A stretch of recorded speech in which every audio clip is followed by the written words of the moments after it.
Ayun, ang isusunod natin mga master, itong power window nya. Pero ang gagamitin na natin dito mga master, ganito na, universal switch na. Pang samantala daw mga master, ito munang gamitin natin. Dito sa power window switch mga master, testingin natin to. Itong blue na may lining na black. Ito kasi mga master yung ignition ng power window sa mga Isuzu Elf.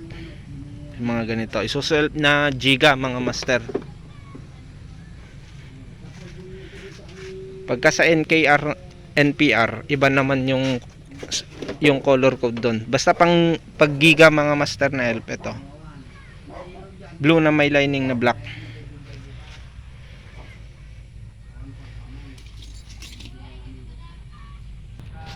Yan, dapat naka-switch on yung susi. Switch on nyo muna mga master. Tapos yung dulo ng test light nasa body ground. Check natin mga master kung may pumapasok na ignition dito. Ayan mga master, walang pumapasok na live dito. Next natin mga master, check nyo yung kwan dito, socket nya.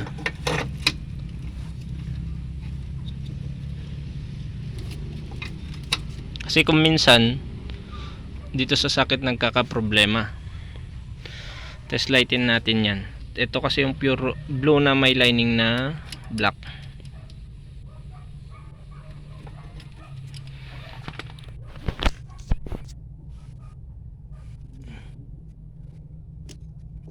Ayan, wala. Di umilaw yung test light mga master. Ang ine-next natin mga master, check natin yung fuse nya, baka na fuse. Nandun naman yung fuse nya mga master sa may passenger side. Tignan natin doon mga master. Nandito sa likod nitong console box mga master yung fuse box nito. Kaya tanggalin natin to.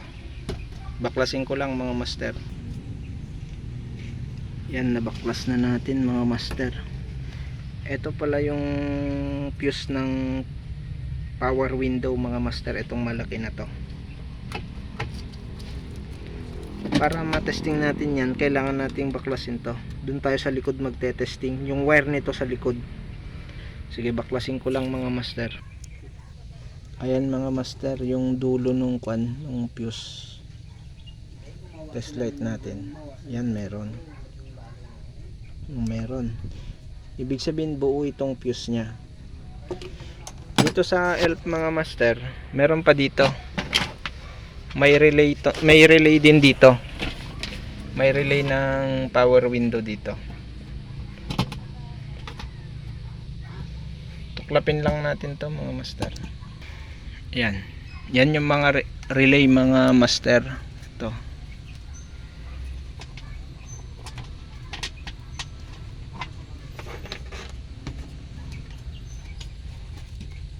Ilabas ko lang ito mga master.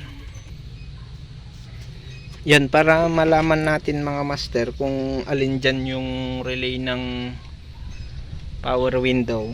Ito mga master, itong kulay na ito ang hanapin natin.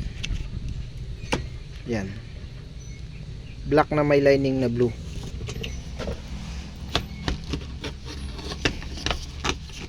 Ito yun mga master. Ito, black na may lining na blue. Tapos ito na yung pupunta na sa bawat pintuan, itong blue na may lining na black. Check natin mga master kung may pumapasok na live dyan.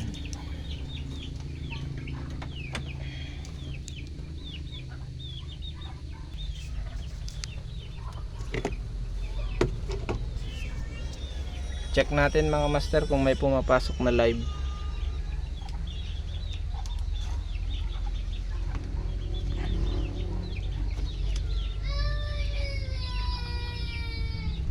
Yan, meron.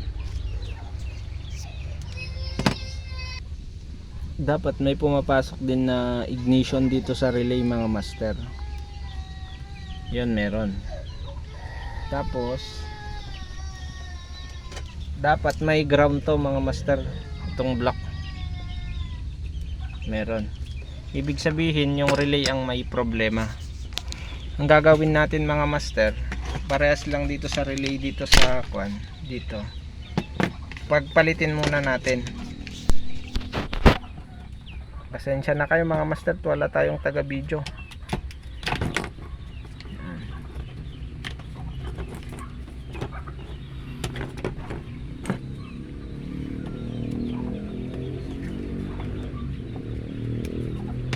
Yan, napagpalit na natin mga master.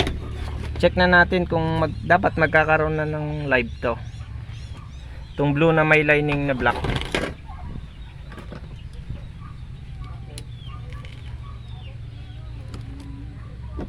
Wala pa rin. Ay, tanggal yung test clip natin.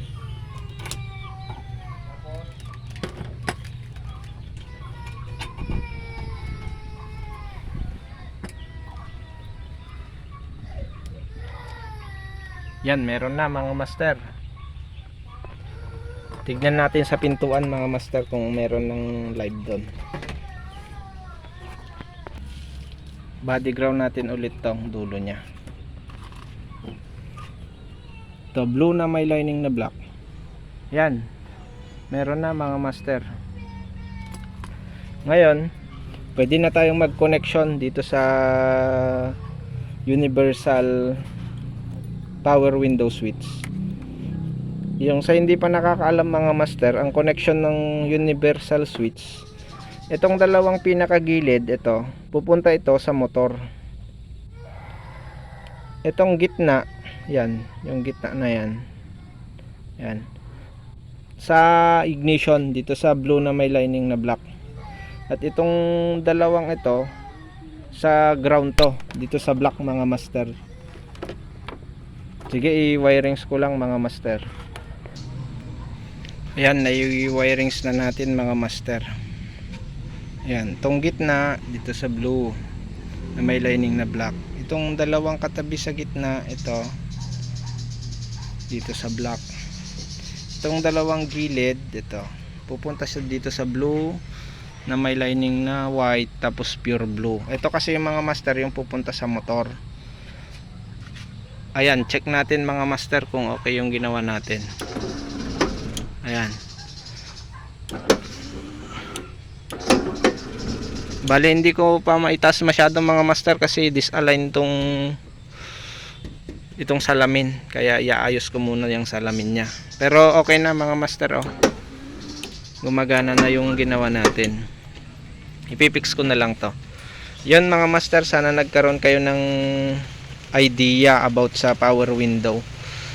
Huwag niyong kalimutang mag-subscribe mga master sa ating munting channel. Salamat.